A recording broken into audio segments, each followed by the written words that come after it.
ओम नमः शिवाय। दोस्तों, महाशिवरात्रि का पर्व आने वाला है। इस दिन बहुत ही धूमधाम से यह त्यौहार मनाया जाता है। महाशिवरात्रि किस दिन है, क्या क्या शुभ मुहूर्त हैं और किस तरह से हमें शिवरात्रि की पूजा करनी है, आज इस वीडियो के माध्यम से हम संपूर्ण जानकारी को प्राप्त करेंगे। तो दोस्तों, अगर आप चैनल पे पहली बार आए हैं तो चैनल को सब्सक्राइब कर लें, पास की बेल आइकन को दबाएं और कमेंट में जय श्री नारायण, जय भोलेनाथ अवश्य लिखें। आइए जानते हैं महाशिवरात्रि के पावन महात्म्य को। सनातन धर्म में महाशिवरात्रि का त्यौहार बहुत ही खास माना जाता है। हिंदू पंचांग के अनुसार चतुर्दशी तिथि को महाशिवरात्रि का त्यौहार मनाया जाता है। ऐसी मान्यता है कि इस दिन भगवान शिव और मां पार्वती का विवाह संपन्न हुआ था। महाशिवरात्रि के दिन भगवान के 12 ज्योतिर्लिंगों का प्राकट्य भी हुआ था। आइए जानते हैं महाशिवरात्रि के शुभ मुहूर्त के बारे में। महाशिवरात्रि की चतुर्दशी तिथि की शुरुआत 8 मार्च को रात 9:57 से होगी तथा चतुर्दशी तिथि की समाप्ति 9 मार्च शाम 6:17 पर होगी। उदया तिथि के अनुसार महाशिवरात्रि का पावन त्यौहार 8 मार्च को मनाया जाएगा। महाशिवरात्रि का पूजन निशिता काल में किया जाता है। तो आइए जानते हैं इसमें कौन कौन से शुभ मुहूर्त होने वाले हैं। निशिता काल का समय है 8 मार्च रात 12:05 से 12:56 तक। इस समय आप भगवान भोलेनाथ की पूजा अर्चना कर सकते हैं।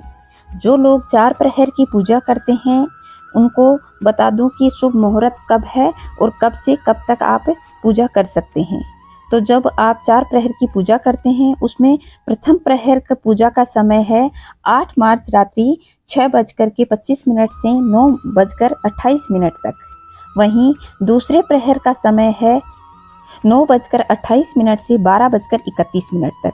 तीसरे प्रहर का समय है रात 12:31 से सुबह 3:34 तक और चौथे प्रहर का समय है 9 मार्च को सुबह 3:34 से 6:37 तक।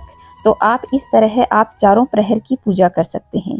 अब आप प्रथम प्रहर की जब पूजा करते हैं तो कई लोग तो शिवलिंग को पंचामृत से स्नान करवाते हैं और कई लोग पहले दूध से स्नान करवाते हैं, फिर दूसरे प्रहर में दही से स्नान करवाते हैं, तीसरे प्रहर में शहद से और चौथे प्रहर में घी में शक्कर मिलाकर के स्नान करवाया जाता है। कई लोग पंचामृत से ही चारों प्रहर में पूजा करते हैं। तो जैसे आप करते आए हैं उसी तरीके से आप स्नान करवा सकते हैं। और जो लोग 4 प्रहर की पूजा करते हैं वे अपने घर में जो शिवलिंग है, पारद शिवलिंग बोलते हैं, उससे भी आप कर सकते हैं पूजा। और अगर आप चाहें तो मिट्टी का शिवलिंग बना करके भी 4 प्रहर की पूजा कर सकते हैं। जो आपको अच्छा लगे आप उस तरीके से शिव पूजन कर सकते हैं। आइए जानते हैं कि शिवलिंग पर हमें कौन कौन सी सामग्री चढ़ानी है। तो महाशिवरात्रि के दिन सबसे पहले आप शिवलिंग को सूखे पे कोई भी सामग्री नहीं चढ़ाई जाती। तो सबसे पहले आप जल अर्पित कीजिए, उसके बाद भांग, धतूरा और जल में कमलगट्टा डाल करके चढ़ाएं और साथ में आप फूल, फल, धूप, दीप, नैवेद्य में आप खीर का भोग लगा सकते हैं। पूजा में बेलपत्र आवश्यक रूप से चढ़ाएं। इस तरह आपसे जो बन पड़े आप पूजा कर सकते हैं। भगवान भोलेनाथ बहुत ही भोले हैं। वे भावों के भूखे हैं, उन्हें सांसारिक प्रपंच पसंद नहीं आते।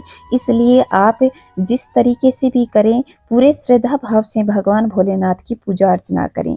आइए दोस्तों जानते हैं कि इस बार महाशिवरात्रि पर कौन से शुभ संयोग बन रहे हैं। सबसे पहले योग बन रहा है सर्वार्थ सिद्धि योग। सर्वार्थ सिद्धि योग में महाशिवरात्रि जैसे पावन पर्व का होना बहुत ही विशेष माना जाता है। सर्वार्थ सिद्धि योग में महाशिवरात्रि का व्रत और पूजन करने से हमें हर मनचाही सफलता प्राप्त होती है और भगवान भोलेनाथ की कृपा से हमारे जीवन में जो भी विघ्न हैं वो दूर हो जाते हैं।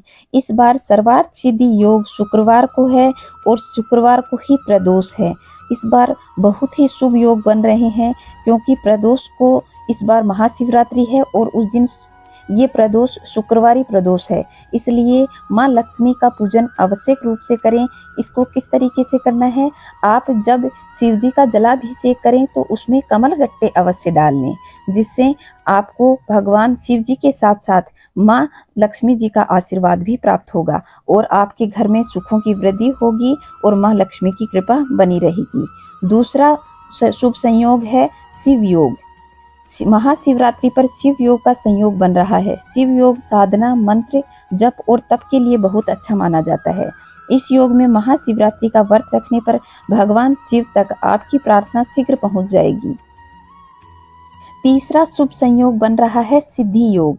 महाशिवरात्रि पर निशित काल में पूजा की जाती है और इस वक्त सिद्धि योग भी होगा, इसलिए इस काल में पूजा करने पर आपको संपूर्ण फल की प्राप्ति होगी और भगवान भोलेनाथ आप पर और आपके परिवार पर असीम अनुकंपा बनाए रखेंगे।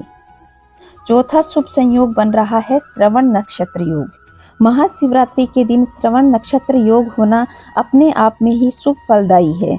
श्रवण नक्षत्र के स्वामी शनिदेव हैं और जैसा कि मैंने बताया कि इस बार शिवरात्रि शुक्रवार और शनिवार दोनों दिन है, इसलिए श्रवण नक्षत्र योग में आप पूजा अर्चना करते हैं तो भगवान भोलेनाथ आप पर प्रसन्न होंगे और साथ में शनिदेव की कृपा भी आपको प्राप्त होगी।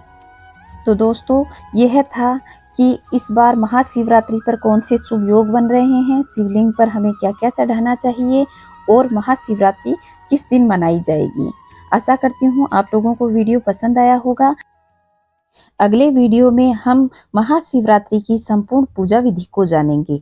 तब तक खुश रहें, मस्त रहें, चारों तरफ स्वच्छता बनाए रखें। कमेंट में जय भोलेनाथ अवश्य लिखिएगा। जय भोलेनाथ दोस्तों।